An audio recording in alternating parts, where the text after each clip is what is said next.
One of the goals of our presentation is to have teachers really think about the mathematics that they're going to work with students about. So it's not just working teachers through a concept and having them do it. It's having them think deeply about what these numbers mean. If the number is 6 and I arrived at 6 after doing some particular operations, what information is contained in that number 6? What does the 6 say? So we're really trying to get teachers to the point where they really give some thought about what it is they're trying to get kids to understand, how it is they want to get them to understand it, and then how am I going to know that students understand what I was trying to teach, and how to do this effectively, and how to get students really involved in figuring these things out for themselves, rather than teachers being disseminators of information and assuming that students are sponges, because they don't always absorb what we think we put out there. But if we present it in a different way, where kids have to think through it, kids have to process it, kids talk about it, then kids report out to the general class population at the same time to the teacher, then we are finding out a whole lot of things. We're finding out where they were, where they are now, and it's even an assessment tool, where we can figure out based on their report outs whether we need to do more with this concept, whether they're okay with this concept, and we can move on. This validated what I usually do in the classroom. I've been teaching for, this will be the beginning of 16 years, and so I was lucky enough this summer to go to a workshop to familiarize me with the standards, and so for me, this kind of, it, like I said, it validates it. It makes it seem like, okay, the district is wanting us to do what I know that I've always done with students, because if I can make learning fun, in a way, it to me tricks the kids into thinking that they're playing a game and enjoying, and I know they're learning something at the same time. Part of our exploration is to let students try to figure it out, and sometimes students come up with an answer that's the same as another group's answer, right? Both answers are correct, but the process is used to get to that result. One may be invalid, right? And this is the reason that we need to ask students to explain what they did. This is part of why we do the cooperative learning, consensus building, report out thing, so that when students report out, when groups of students report out, and two groups of students might have the correct answer, but one group might have gotten to that answer using an approach that's not mathematically sound. So we need to make students understand that mathematics work. The reason a rule works is because it's tried and true, and it works every time in that situation. So that if a student does something that's mathematically invalid and arrives at a correct answer, it's on the teacher. It's the teacher's responsibility to be able to figure out that happened, and to make the student understand that this is what happened.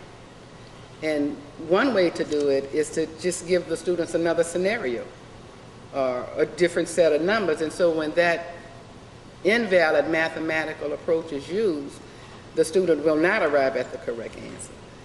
Sometimes we just say, well, that's wrong, you know, or if the answer is right, we just check it and move on. And sometimes when we do that, we validate inconsistent math approaches. We just have to be more mindful and have students figure out, talk to them, have a way for students to express what they're doing, so that we can keep track of the way they're thinking. And because if you learn to do something incorrectly, it's really hard to correct that. It's really more effective to get it right on the front end, even if it takes more time. Because having to undo it is murder. A lot of opportunity for for them to communicate with the teacher and with their peers, and that's what's so great about it, because that communication is really necessary for those that have different ways of learning. Those kids that can't read yet at middle school level are going to struggle with trying to read through the directions, and I think this allows those students to have that support system behind them, because somebody else in the group can read the directions and explain it to them, and oftentimes the kids that can't read it are auditory enough where they can pick up on what it is they need to do, and they're going to have a different insight that they've never been allowed to have before, because they've always felt like, well, I can't do this because I can't read the problem. And so they've shut down immediately. And so now that they're being included, because we have to work as a team, we have to come up with rationale for what we're thinking, and our thinking is accepted, that they're going to feel more success and ultimately be more successful. We went to a workshop on unwrapping our state standards, and it was just amazing to me of how well the Algebra Project coincides with the standards. Every time there was something that went along with the standards, we'd look at each other and we'd go, we did that this summer already with the Algebra Project. So we were really happy to see that we had two things that were aligned with each other, our state standards as well as the Algebra Project's curriculum. In this, they're doing more hands-on. It's not just mental math that you're sitting with a pencil and paper. You're actually able to take manipulatives, actual physical things, to have them work with and give them a visual picture that they can put in their own mind, so that when you do take away the physical aspect, they still have in their memory the physical picture, so that it makes the concept easier for them to understand. And especially with this is they are realizing or coming up with the concept. We're not teaching the concept.